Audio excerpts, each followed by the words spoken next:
हाँ बापू, नरेंद्र बापू।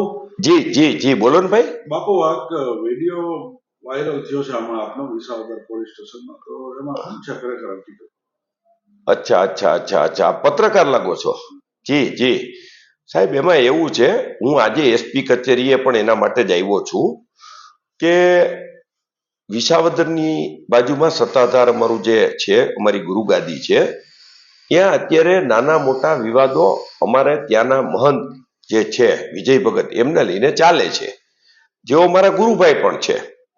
એટલે હું આજે વિસાવદર પોલીસ સ્ટેશને પીઆઈ સાહેબને એસીપી સાહેબને મળવા આવ્યો હતો, પણ રાજ્યપાલ સાહેબનો કે કાંઈ બંદોબસ્ત છે એટલે બધા બંદોબસ્તમાં છે.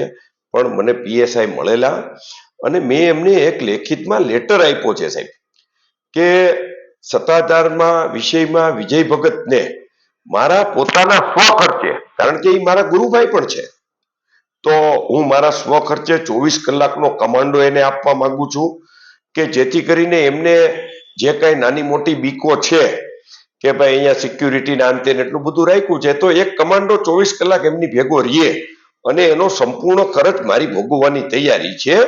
અને સાથે સાથે જે ગીતાબેન નામની વ્યક્તિ છે, કે ગીતાબેનને ત્યાં પણ એવી બધા વાતો કરે છે કે બેન આમ છે તેમ છે, તો ગીતાબેનને ત્યાં પણ એક પોલીસ કાર્ડ હથિયારધારી 24 કલાકનો આપવામાં આવે તો એ બંનેનો ખર્ચ હું ઉપાડીશ, એવું એવું મારો પોતે એ પત્ર દેવા માટે હું ગયો હતો ભાઈ. બાકી મને કઈ વિસાવદર પોલીસ સ્ટેશને કોઈ બોલાવ્યો નથી.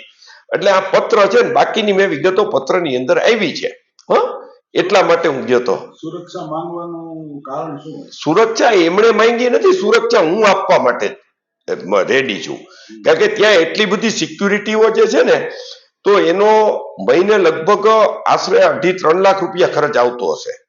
તો આપણે સત્તાધારની જગ્યામાં તો કોઈ સિક્યુરિટીની આવશ્યકતાઓ નથી, તો આપણે વિજય ભગતને સિક્યુરિટી આપી દઈએ અને એનો ખર્ચો હું આપીશ, એટલે એમને કાંઈ નાની મોટી બીક હોય તો એ ક્લિયર થઈ જાય, એને બાકીની સિક્યુરિટીઓને આપણે ત્યાંથી રજા આપી દેવી જોઈએ.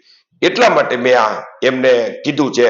અને મેં એસપી સાહેબને પણ લેખિતમાં આજ મોકલ્યું છે કે ભાઈ તેમને સિક્યુરિટી આપો, જેથી કરીને કાંઈ પણ વિષયો જગ્યાની અંદર ક્યારેય પણ આવતા દિવસોમાં પણ ઊભા ન થાય. એટલા માટે અસ્તુ, જય શ્રી આપા ગીગા.